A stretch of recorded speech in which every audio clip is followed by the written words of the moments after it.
All right.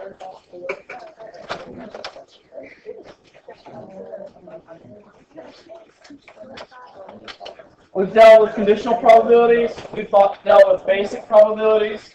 Oh, wait.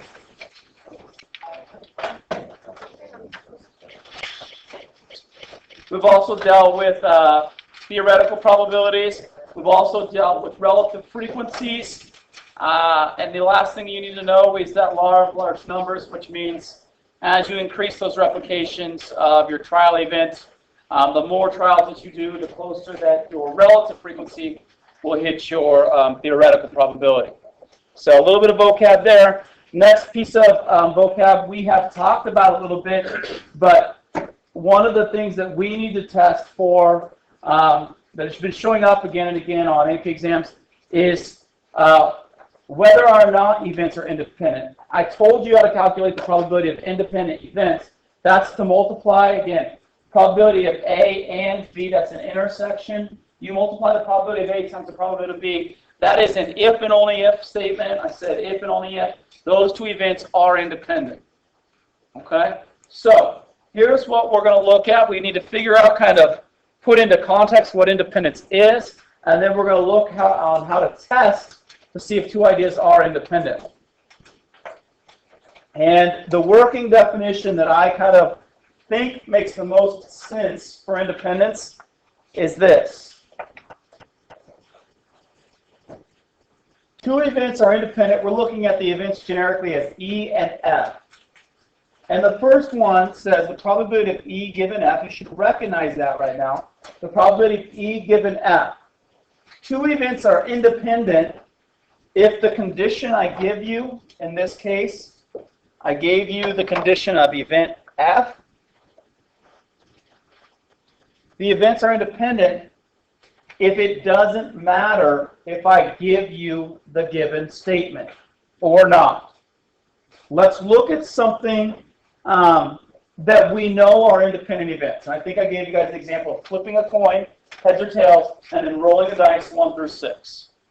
We agree that the flipping of the coin does not impact that outcome on rolling the dice. So, think of it in terms of a conditional event. If I say E is flipping the coin and F is rolling the dice, the probability of me flipping the coin and getting ahead, we'll call that event E. Probability of flipping the coin and getting ahead, we know is 1/2, correct? Assuming the coin's fair, and we're going off that. And think about the conditional probability.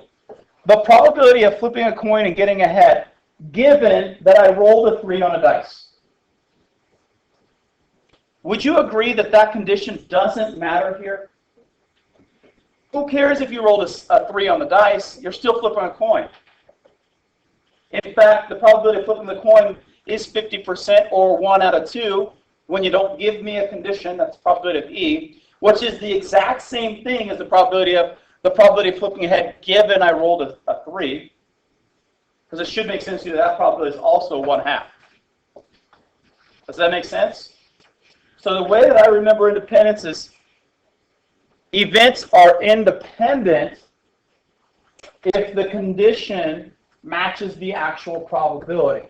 In other words, it's independent if it doesn't matter that I gave you that condition. And so really what we're doing when we test for independence is we're going to compare those two events. We're going to calculate the conditional probability and we're going to calculate the regular probability, and we're going to compare them. And really, if they match, if the probabilities match, then we have independent events. If the probabilities are different, in other words, if it does indeed matter that I give you the condition, then we will say that those events are dependent. In other words, the condition matters. Okay? So I'll look at an example of that in just a second when we will test for independence. Definition of independence, I just talked about that, so you should have it written down. Definition of mutually exclusive. Once again, we've talked about this, but we haven't talked about it for a week. Mutually exclusive. Another word that goes with mutually exclusive is disjoint events. Disjoint events are two probabilities that never touch. They can't happen at the same time. Mutually exclusive are two events that don't happen. Disjoint and mutually exclusive mean the same thing. That's event A and that's event B. Those two events are mutually exclusive.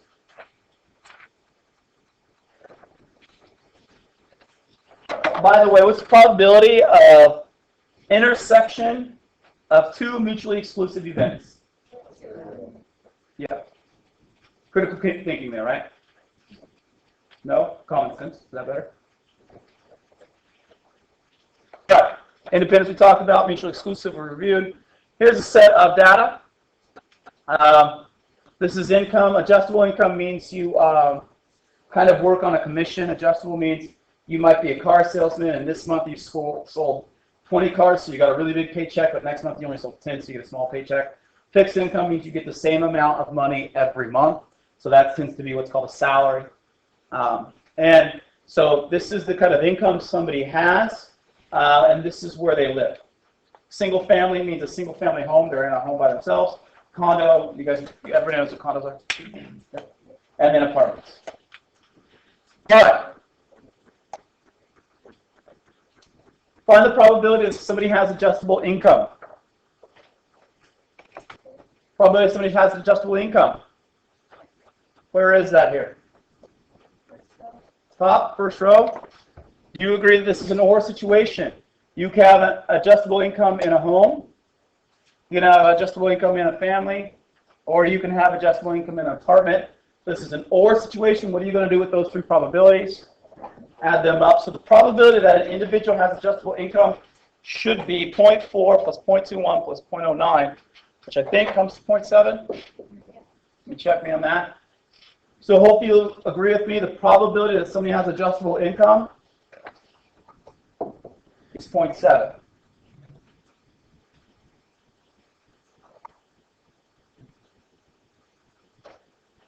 Next up, we have a conditional probability here. Find the probability of adjusted income given that they're a single-family home. Given that they're in a single-family home. So let's look at that again. Probability of adjusted and single-family divided by the probability of single-family. Is that our formula for conditional? So let's get those two things up and calculate that. Probability of adjusted and single family. Let's see. Single family and adjusted intersection is 0.4. That's my numerator. What's my denominator?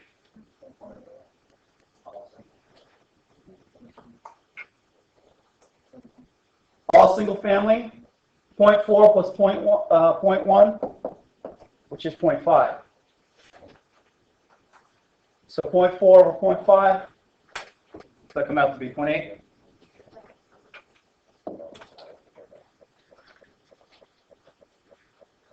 This is kind of a review so far.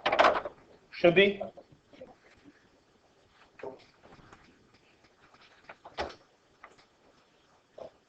Part C, find the probability of adjusted income given that you live in a condo.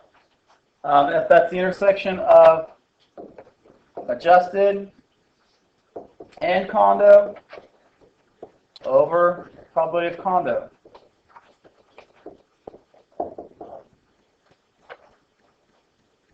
Adjusted in condo, hopefully, is 0.21. People who live in condos are 0.3. That probability should be 0.21 over 0.3. That does come out to be 0.7. Okay. Putting the thoughts together, specifically putting the thoughts together with regards to independence. Which of these two events are independent events? Okay. Which of these two are independent events? Let's see. I'm looking at probability of adjustable income. I'm going to compare that to the probability of adjusted income given a single family. The big idea for independence.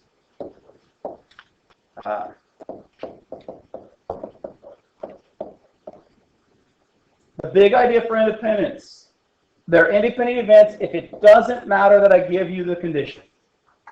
If it matters that I gave you the condition, then we have dependent events. So when you see this kind of question, you need to make some comparisons. The first one, I'm going to compare it to adjustable income. So the probability of adjusted income is 0.7. That's out of the whole thing. I'm going to compare both to the condo, and I'm going to compare it to the single family. Probability of adjusted compared to the probability of adjusted given single family. Well, adjusted, that probability was 0.7. The adjusted given single family, we calculated to be 0.8, didn't we? 0.7 is, and sometimes if you're testing for independence, I put the little question mark because I'm seeing to see if they are equal or not.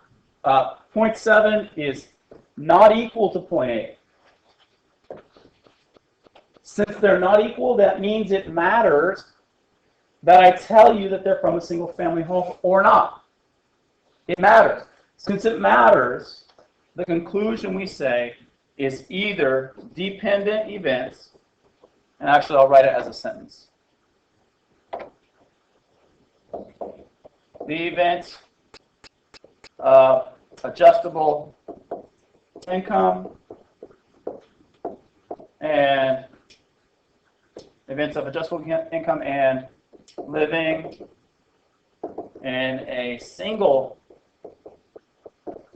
family home are dependent events.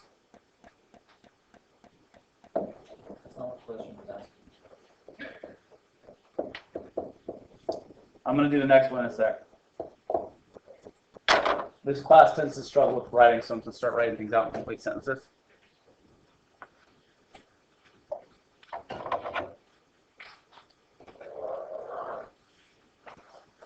Next up, I'm going to make a comparison, the probability of adjusted. Now I'm going to compare it to the condo, probability of adjusted given condo. Hopefully you guys can see where this is going. The probability of adjusted income is still 0.7. The probability of adjusted given that you're living in a condo is also 0.7. Remember, this is a test for independence. We're seeing if they match up or not. Since these two probabilities match, the next logical thought is that means it doesn't matter that I give you the condition. It's like me telling you I rolled a 3 and I want to know about flipping the coin. Okay? So, since it doesn't matter that I give you the condition, our conclusion is the events adjusted income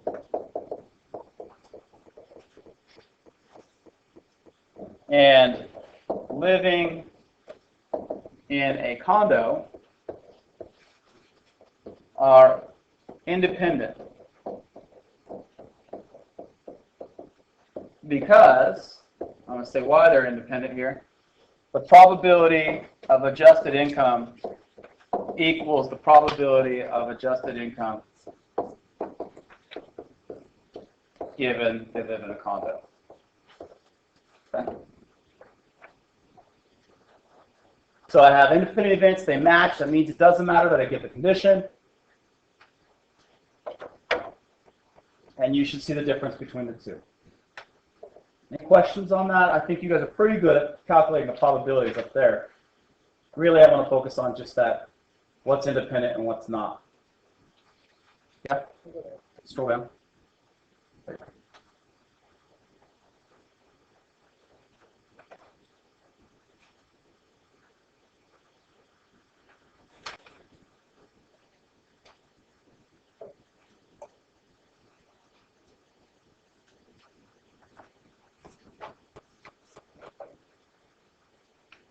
All right?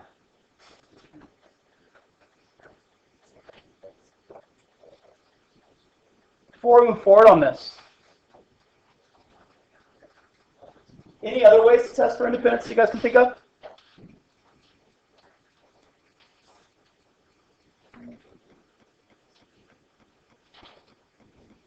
Anybody remember my if and only if statement?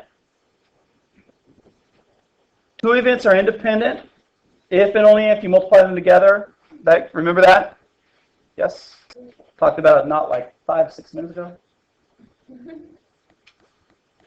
All right.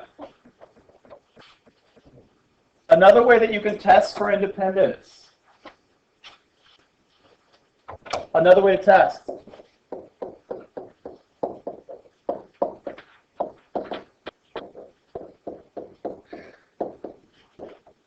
The probability of A times the probability of B equals the probability of A and B. That is only true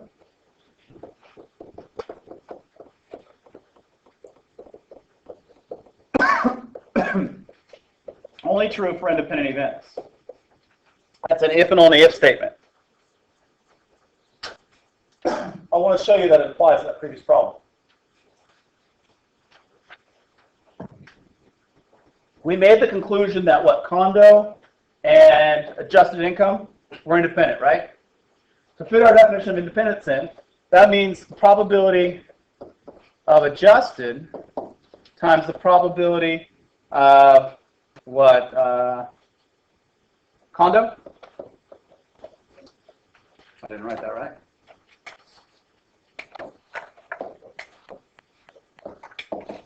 Probability of adjusted and condo. It's another way to test for independence. So you have two ways to test for independence. The reason I'm showing you both is because you may be asked both ways. It depends on what they give you in terms of a chart or what they give you in terms of just a straight up word problem. You're going to see that in just a sec. Our adjustable income, probably somebody who had adjustable income we said was over here was 0.7, didn't we? Do we agree with that? That's 0.7. What's the probability that somebody lives in a condo? Do we agree that's 0.3? Okay. Probability that somebody has adjusted and a condo. Adjusted in the condo, do we agree that's 0.21? Does 0.7 times 0.3 equals 0.21? Yes, it does. So again, this confirms these are independent events. Do we see how both are testing for independence?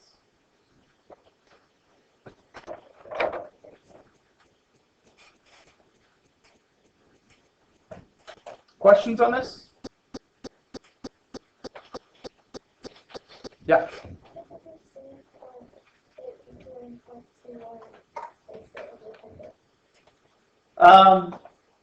Let's look at the one that we know aren't. Let's look at this one. We know that this is dependent events, right? So let's try to see this same if and only if statement, because if the events are independent, then I can multiply the probabilities and then they'll match. I'll tell you that we should get the conclusion that they don't match here. Does that make sense? So let's look at that. Probability of adjusted and single. So we'll go probability of adjusted and single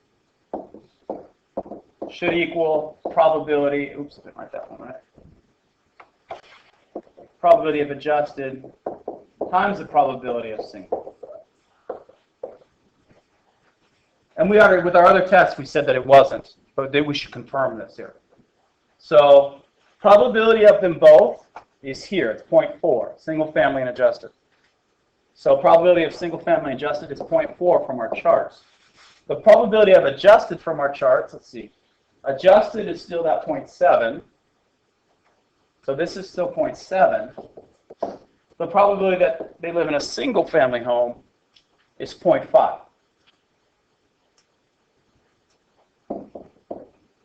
0.4 does not equal 0.35. Once again, we have dependent events. That's our check. You can only use this method, the one that I'm showing you here, when they actually have a whole table of charts to compare it to. We can test it that way. Not always, and I believe in the next example, I don't know that we can test it that way. So let's see what we got. Does that answer your question? All right. Survey found that 56% of American adults favored stricter gun control. 66% of women favored tough laws compared to 45% of men. If an adult is selected at random, our selected adult is female, and selected adult favors stricter gun control independent. So we've got a test for independence here.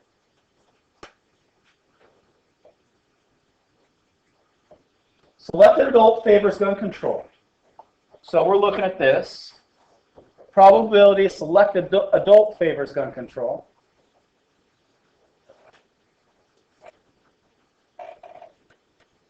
And we'll say selected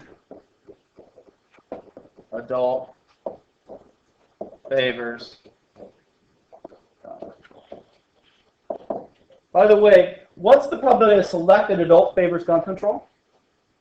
Do we hear that's 56 or 0.56? And let's see, what is the other event we're going to try to check out? Selected adult is female. So are we looking at the condition of giving female? Okay. So hopefully, this is the hard part, going from, say, a word problem to translate to with a working definition that you know. This is what we want to check.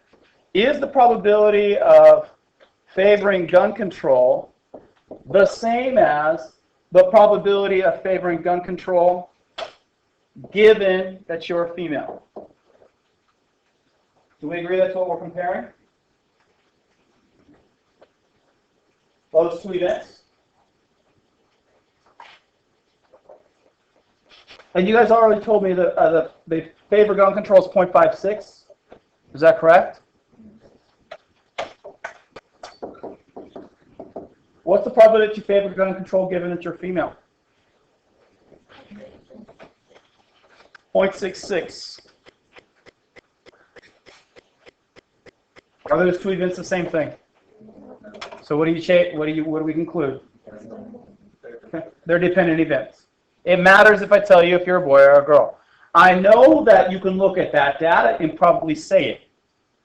This is your statistical support for it. You're going to compare the event to the conditional event, and if they match, then they're going to be independent. If they don't match, you're going to say they're dependent. In this case, the event being female and favoring gun control are dependent events. In other words, it matters if I tell you that they're female. I've seen students go crazy trying to actually statistically calculate that thing. You can't do it with the information they gave you. Sort of translating it correctly and realize they gave it to you at the beginning. I saw students, oh my God, I've seen them multiply, add the bottom, divide by the, there's been crazy things I've seen people do. Realize that they've given you two conditional probabilities of this problem and one overall probability. The overall probability is whether is everybody. One is a conditional, that is favoring gun control given that you're a male. The other condition is the probability to favor gun control given that you're female. So on that type of question, there's no math to do. There's translating and making a connection and understanding independent events. Agree with that?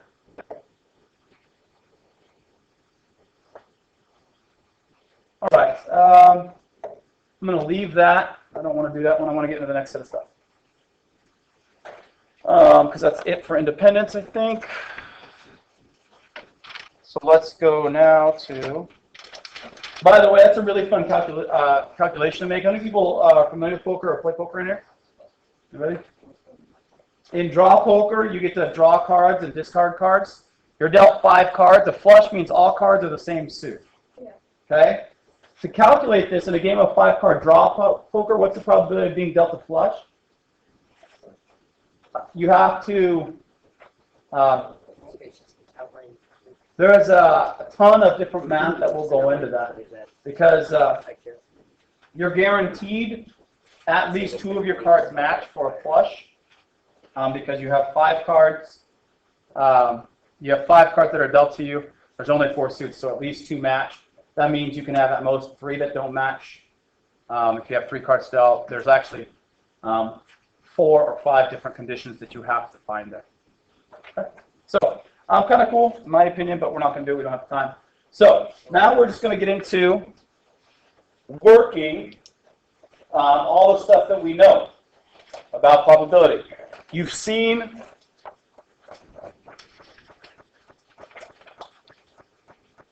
this formula That's generic for union. Probability of a union of two events is probability of event E plus the probability of event F minus the probability of their intersection.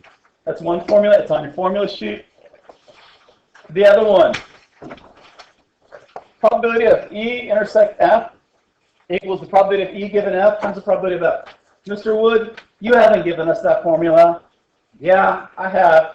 Divide both sides of that equation by the probability of F. And oh me, oh my, I'm shocked to see that the probability of E given F is the same as the probability of the intersection divided by the probability of F. You mean you can use your rules of algebra to manipulate this stuff? Yeah. You mean if they give me 3 out of the 4 things here, I can solve for the 4th thing? Yeah. You mean math works like it works, like it works, like it works? Yeah. They're on your formula sheet. Top right of your formula sheet. I think they're the top 2 on your formula sheet. Is that right? Should be. Okay. First problem we're going to look at.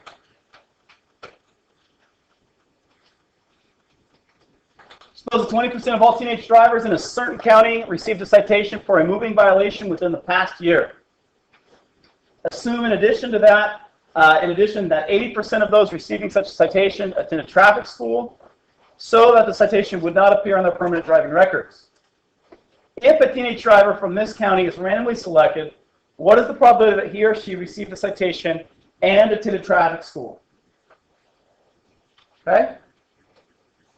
Next thing that I'm going to start showing you guys is going to come into play as they get more difficult. This one's probably not as bad. It's definitely not as bad as we're going to get. But what I want to show you is this thing called a tree diagram. It hopefully helps separate or helps you see what exactly we're doing. Suppose 20% of all teenage drivers can't talk. I'm going to make it here. Here's the randomly selected driver. There's a 20% chance that they get a citation, so ticket. If there's a 20% that they get a ticket, what's the other part of that tree? 0.8. And that means what? No ticket.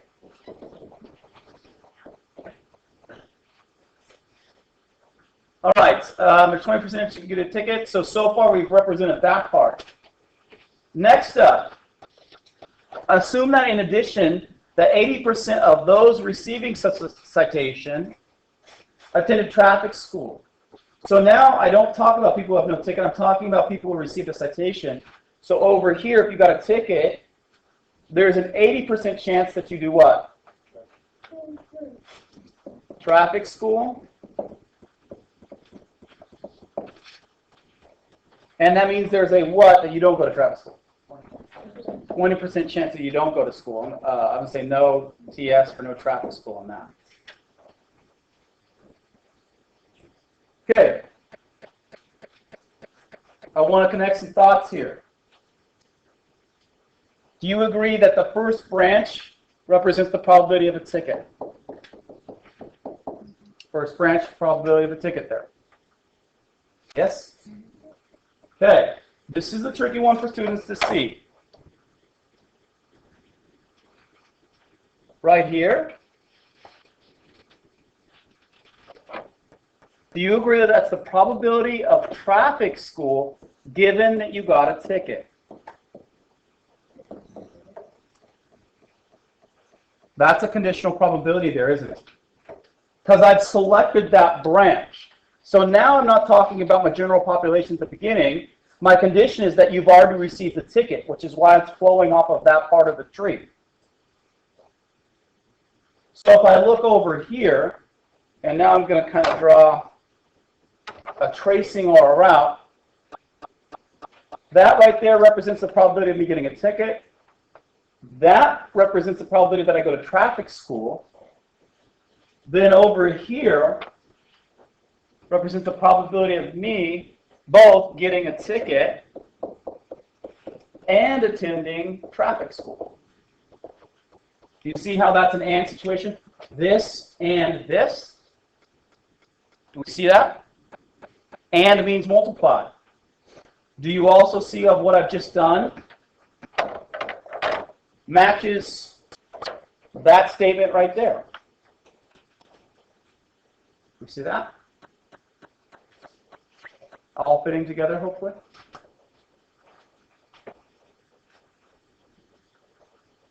So the probability that you get a ticket and go to traffic school is 0.2, because that's going to be probability of A, or probability, we're going to multiply both of those together.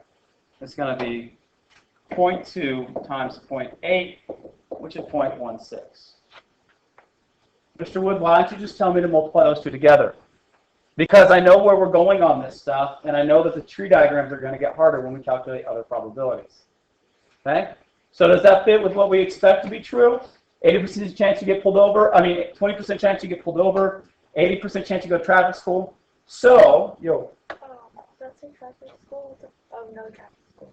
That's no traffic school. It's the other thing that happens off that branch.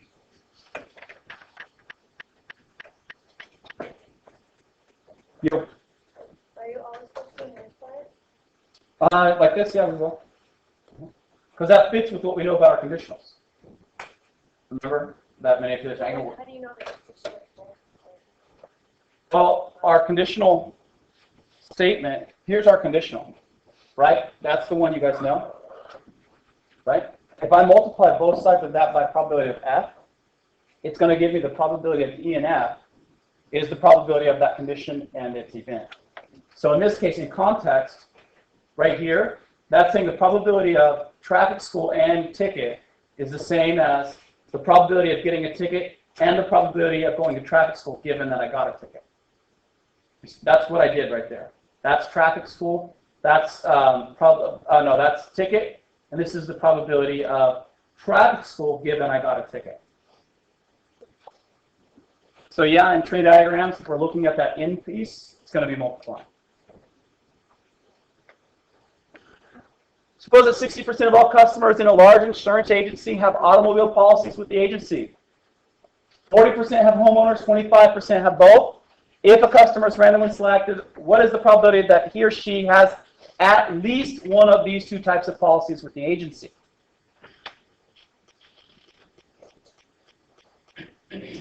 At least. When you see the words at least, what does that mean?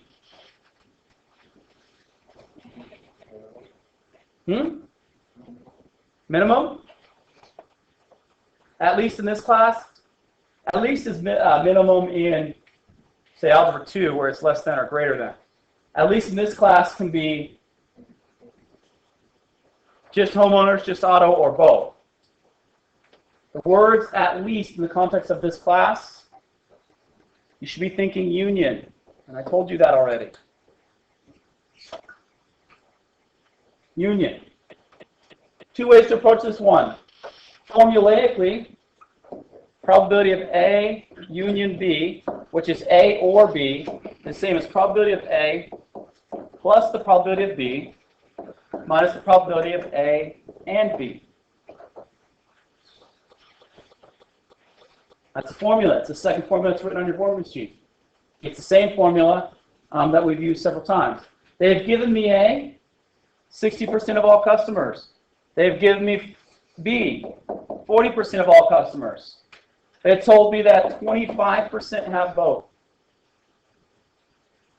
So to find A or B should come out to be 0.75.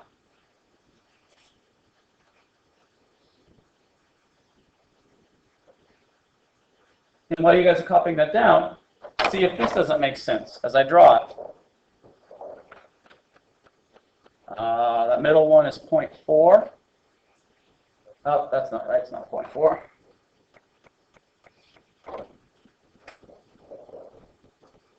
.25 is what they both have, which means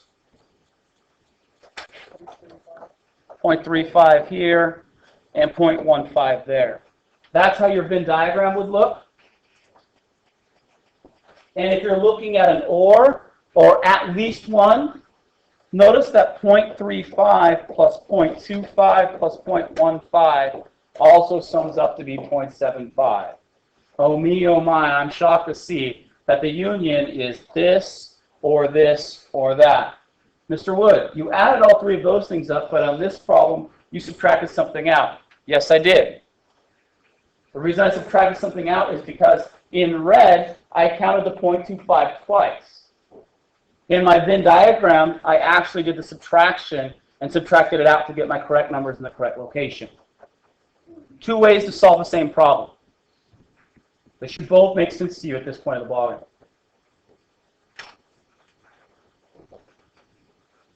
Okay. What time are we out? 15? Next up, company table gets information on Blu-ray sold at certain electronics store, called Best Buy. 70% of the people buy the Sony. Those who buy the Sony, 20% get that extended warranty. 30% buy Panasonic, and then 40% get the extended warranty there. Right now, before I get any farther on this problem, I want you guys to make a tree diagram of this information, please.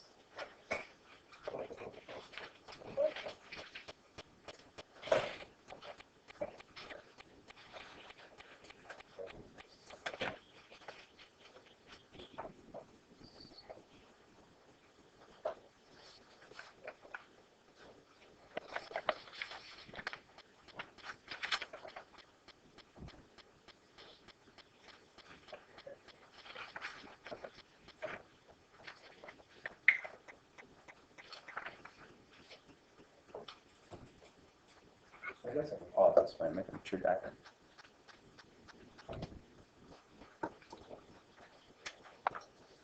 All right, hopefully your diagram looks something like this.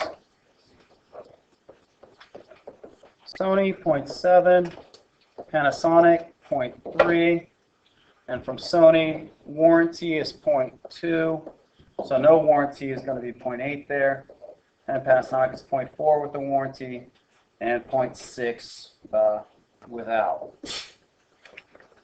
You guys, tree diagram looks something like that? Okay. Let's see. Probability of purchaser randomly selected from all those having bought a Blu-ray from the store. What is the probability that selected customer purchases Sony and an extended warranty? And keyword talking about an intersection here. Follow your tree diagram to Sony and warranty. Hopefully that matches with 0.7 times 0.2 or 0.14. Remember that this is the event. This is the event warranty given Blu-ray. I'll call that. And event A, I'll call that probability of a Blu-ray right there.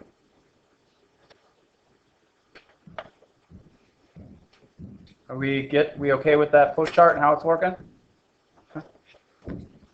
Oops, wrong way. Find the probability that extended warranty is purchased. Extended warranty is purchased. That was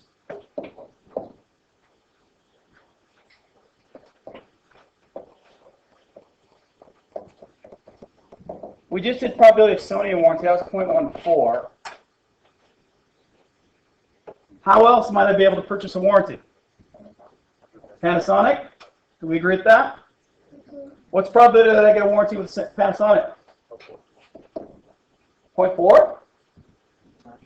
Don't I have to buy Panasonic first and then buy the warranty? I'm not going to go to Best Buy and just ask for a warranty on something I didn't buy. Really? I want to start banking with you. It's like my students in Algebra 2 give me 30% interest. I want to start banking with them.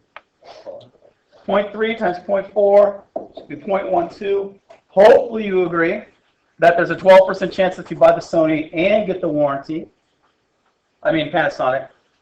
Probability that you get a Panasonic and the warranty is 0.12. The probability that you buy an extended warranty. Notice how this vocabulary is coming back together. This is where probability starts to get tricky. You need to read. The math is easy. You need to figure out what the question's asking. There's two ways to do it. I can get the warranty with the Sony, or I can get the warranty with the Panasonic. In the context of this problem, I can't really get the warranty for both because we're buying one player. So if this is an or situation, the probability that I buy an extended warranty is 0.26. Notice that it's an or and we add it again, didn't we?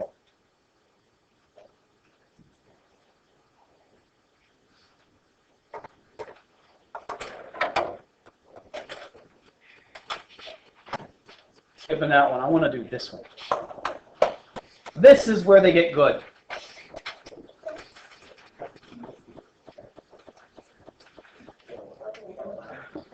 Here's the problem.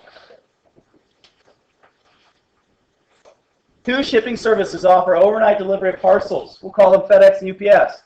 Both promise them before 10 a.m. And you know how many of you guys buy Amazon, you can get it the next day, you got to pay extra for it, right? Yeah.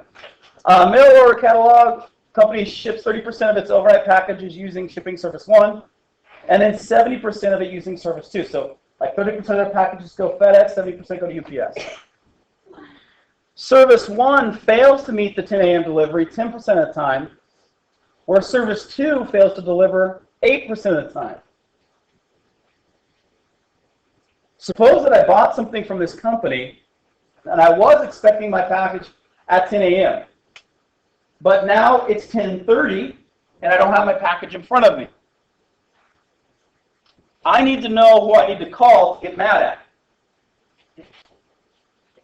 Does that make sense? So my question is, statistically speaking, which service, UPS or FedEx, was most likely to have been used? Because when I call the company's going to tell me, hey, we shipped that thing yesterday. They picked it up. You need to talk to the shipping service. Well, who did you ship it from? I don't know.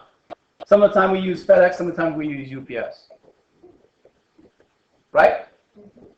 Now us, if we're really mad, we'll probably call both of them.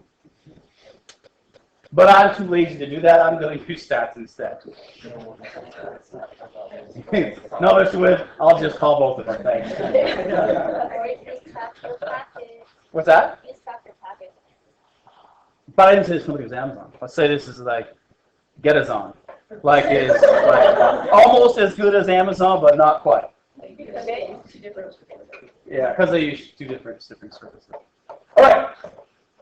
So, how are we going to answer this question? With stats. Okay, thank you, Captain Obvious. Phone's for you. How about I frame the question better? How are we going to apply the things that we've been talking about all day long in the context of this question? I don't know, maybe a tree diagram? That would be a great idea, I'm shocked. You start drawing an actual tree, that's the catch. I was going to do that on my homework instead of doing a tree diagram. All right.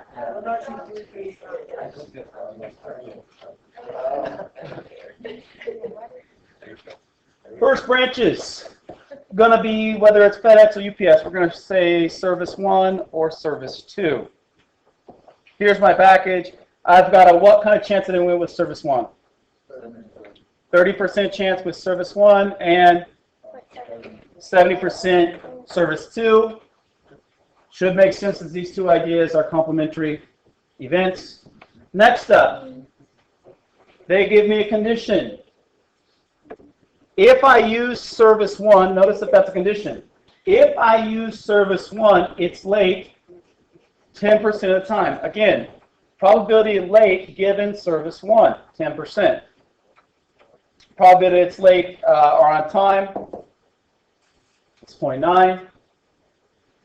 If I use service 2, the probability that it's late is 0.08, which means it's on time 92% of the time.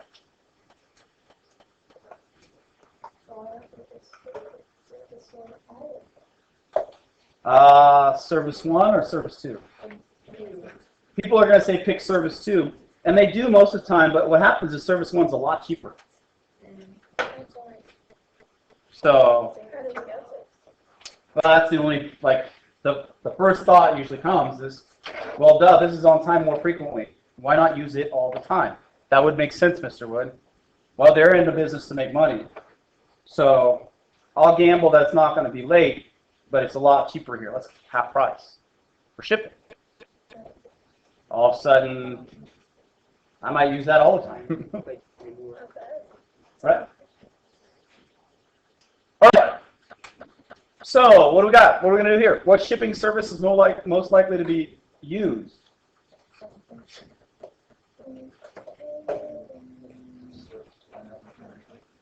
What do we got here? What's that probability? That's the probability that it's what? Service one and like. Service 1 and late. So we've got that, what is that, 0.03? And service 2 and late is what? 0.056.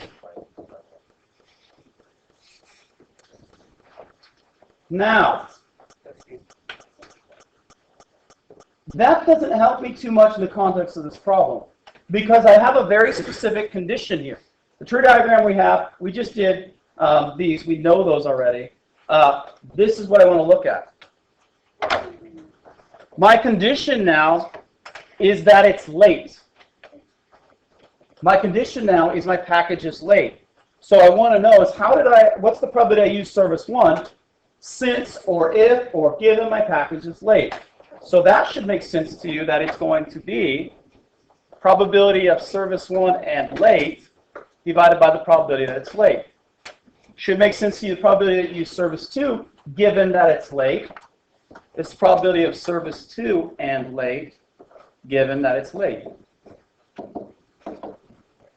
Well, we just calculated that top part. You told me it was what, 0.14? Or, no, that's not right. 0.03.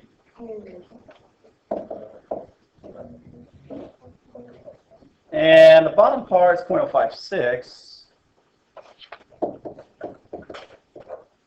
What's the probability that package is late?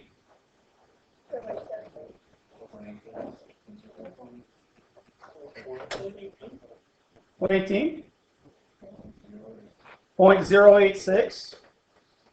The probability it's late is going to be the probability it's late using service 1, or the probability it's late using service 2. So the probability it's late in general will be late this way or late that way. That's my denominator. Probability it's late. Probability it's late is 0.03 plus 0.056. Probability it's late is the same no matter what.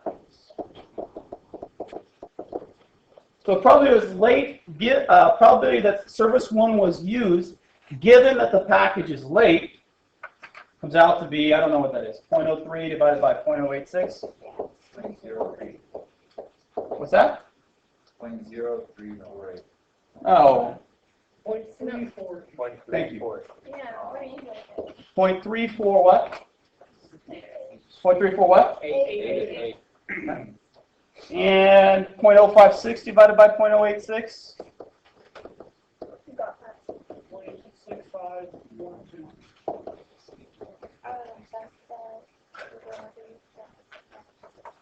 So these are the two probabilities. Now, connection. Given that your package is late, 35% of the time, roughly speaking, it's going to be from service 1, and 65% of the time, roughly speaking, it's going to be from service 2. Notice, what is 0.35, 3.348 plus 0.6512? Right around? It's going to be 100-ish because these two events are complementary events. And it's either, if my package is late, it's going to be late from service 1 or late from service 2. So who should I call in this case? Service 2. Okay. All right. We're up against clock. Let me post your homework for you.